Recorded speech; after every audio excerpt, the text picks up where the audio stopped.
Hey everyone, welcome back to the channel. Today I'm back with another video on saving money.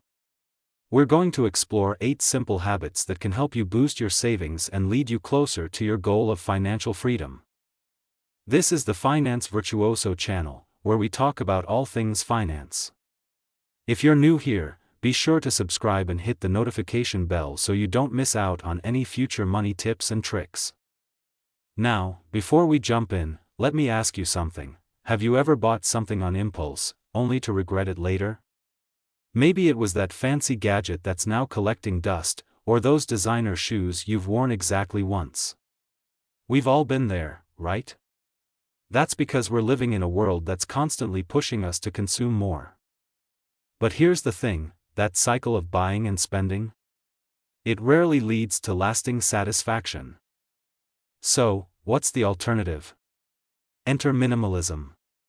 Minimalism isn't about living with nothing. It's about living with intention. It's about focusing on what truly matters to you and letting go of the rest. And guess what?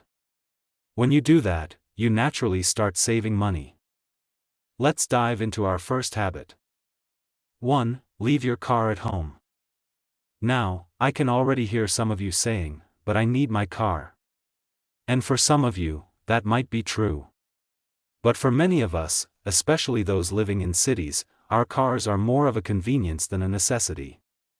And that convenience comes with a hefty price tag. Think about it. There's the cost of gas, maintenance, parking, and let's not forget about the stress of sitting in traffic. So here's my challenge to you: for 1 week, try leaving your car at home. Take public transit, walk, or dust off that bicycle in your garage. Not only will you save money on gas and parking, but you might find yourself feeling less stressed and more connected to your community. Plus, if you're walking or cycling, you're getting some exercise in too. It's a win-win. If you live in a rural area, this might not be feasible. But even then, consider carpooling with neighbors for things like grocery runs or school drop-offs. You'll save money and maybe even make some new friends in the process. 2. Declutter your space. Our second habit is all about creating space, both physically and mentally. We're talking about decluttering. I know Marie Kondo has made this a bit of a buzzword, but there's a reason it's so popular. When your space is cluttered, your mind feels cluttered too. You waste time looking for things, you feel stressed when you walk into a messy room, and let's be honest, you probably have a lot of stuff you don't even use. So here's what I want you to do: set aside an hour this week to tackle one area of your home. It could be your closet, your kitchen drawers, or that dreaded junk drawer we all have. Be ruthless. If you haven't used something in the past year, chances are you don't need it. But here's where we diverge from the typical decluttering advice. Instead of just tossing everything in the trash, get creative. Could you sell some items online? Could you donate them to a local charity? Or could you repurpose them in some way? 3. Audit your subscriptions. Habit number 3 is a real money saver: auditing your subscriptions. In this digital age, it's so easy to sign up for services and then forget about them. But those $9.99 here and $14.99 there? They add up fast. So, grab your bank statement and make a list of all your recurring charges.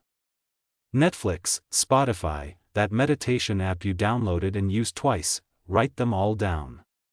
Now, be honest with yourself. Which ones do you actually use and value? Cancel the rest. For the services you decide to keep, see if you can optimize them. Could you downgrade to a cheaper plan? Could you share a family plan with friends? Or could you find a free alternative? 4. Work out at home. Next up, let's talk about fitness. Gym memberships can be expensive, and let's be real, how often do we actually go? But staying fit is important, both for our health and our wallets. Trust me, medical bills are not cheap. So, habit number 4 is to create a home workout routine. You don't need fancy equipment or a lot of space. Bodyweight exercises, yoga, or even dancing in your living room can be great workouts. You may even invite friends over for a weekly yoga session, start a neighborhood running club, or challenge your family to a daily push-up contest. Strong social connections are priceless. 5. Master the art of meal prep. Our fifth habit is all about food. I love trying new restaurants as much as the next person, but eating out all the time is a surefire way to drain your bank account. Enter meal prepping. Spend a few hours on Sunday preparing meals for the week. You save money and you'll also eat healthier and reduce food waste. But let's take this a step further. Why not turn meal prep into a social event? Host a weekly meal prep party with friends. Everyone brings ingredients, you cook together, and at the end, you all go home with a week's worth of meals. It's efficient, economical, and fun. 6. Tackle your debt.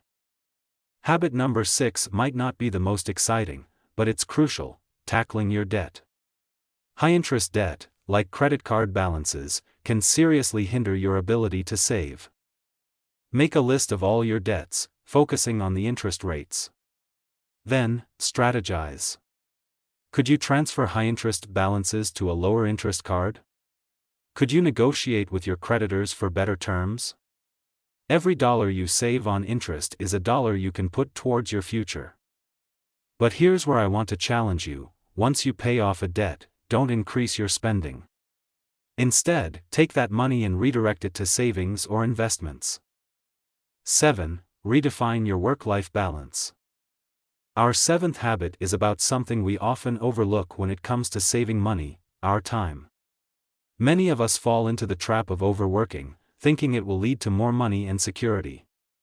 But often, it just leads to burnout and impulse spending as we try to comfort ourselves.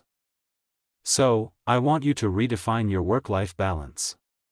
Could you negotiate for more flexible hours? Could you use your lunch break to relax or pursue a hobby instead of scrolling through online shops? Could you say no to that overtime and use the time to cook a meal at home instead of ordering takeout? Remember, time is a resource just like money. By freeing up more of your time, you're likely to spend less and enjoy life more.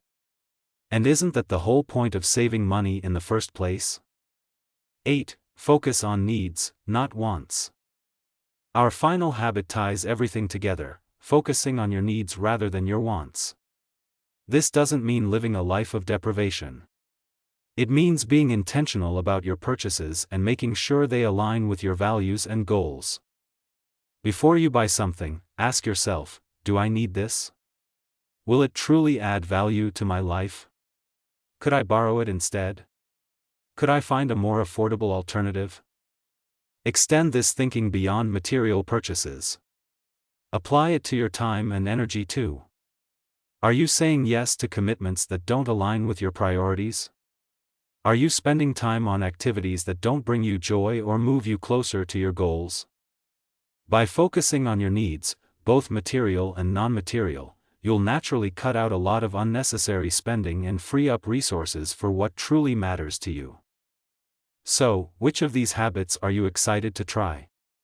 Maybe you're ready to KonMari your closet, or perhaps you're itching to start a neighborhood workout group.